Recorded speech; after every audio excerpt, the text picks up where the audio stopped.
So the legend of Jeremy Lin continues for at least another day with the game against the Raptors last night. Unbelievable. I'm surprised Twitter wasn't over capacity. I'll give you a lot of celebrity tweets in this segment, along with showing the game winner. Firstly, let me take you through the game. Jeremy Lin had 5 turnovers at the half, 8 total, 9 points, and 6 assists at halftime. Jose Calderon appeared to steal the show in the first quarter. 12 points in the first, 13 in the third, none in the second and fourth, so he finished with 25. The Knicks were down 14 points going into halftime. After the third quarter, they were down 12 points. At the 9:40 mark, they were down 8. Now, here are 2 key plays, obviously the game winner being one, but firstly, the build-up to it.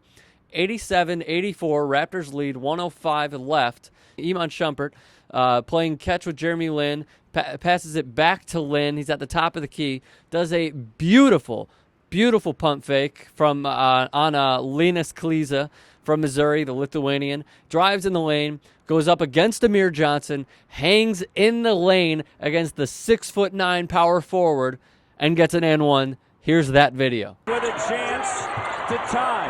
Lin driving and one.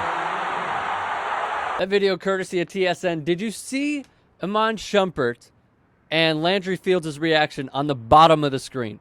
That maybe made the play even that much better. Their reaction is so it's so authentic in a way, to see them jump for joy like little kids in a 12, 13-year-old AAU game. So that was unbelievable. Now fast forward to the last possession of the game. Iman Shumpert gets the ball on what appears to be a broken play from the Knicks. Mike D'Antoni, being the great coach he is, doesn't call timeout.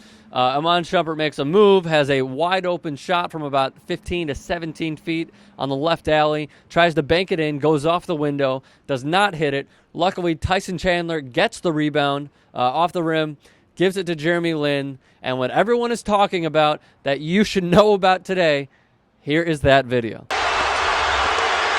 Lin puts it up. Bang!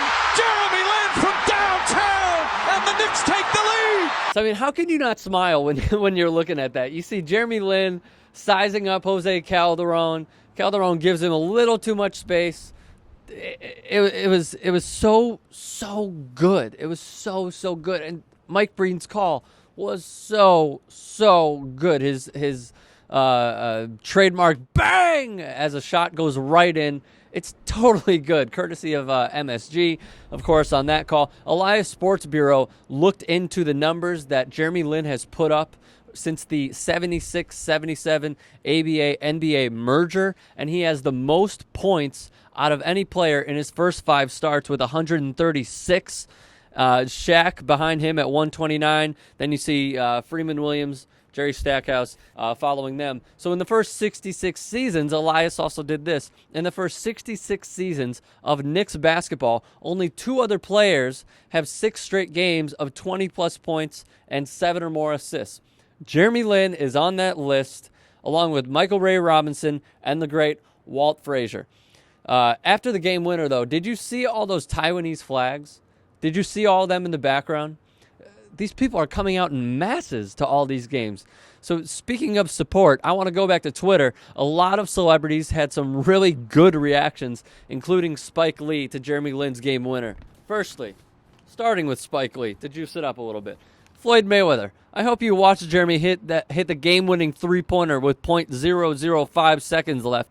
Our guy can ball, plain and simple, recognize. Talking crap to Floyd Mayweather. Love it.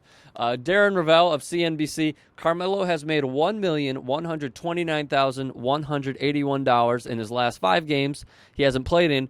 Jeremy Lin has made $48,100 for the same 5 games. Great stuff as always from Darren Ravel. Meta World Peace of the Los Angeles Lakers. Jeremy Lin for world president. Lin administration for the middle class. Meta for Secretary of Defense. Interesting combination. Jason Goff, who I had the pleasure of working for at 670 The Score, CBS Radio in Chicago, brought up a great point with comparing Jeremy Lin to Tim Tebow. He said the one comparison you can make between Jeremy Lin and Tim Tebow is that they both bring the idiots out. Great stuff as always putting stuff in perspective is Jason Goff. Lastly, Jeff Duncan, the Saints beat writer for the Times-Picayune, I think I pronounced that correctly, said, I'm trying to think of a story in sports that rivals Jeremy Lin. I can't. How can anyone not root for the guy? His story is remarkable. It truly is, Jeff. It truly, truly is. So let me end with this. Let me ask you guys this question, as I always end with, can you name a better sports story?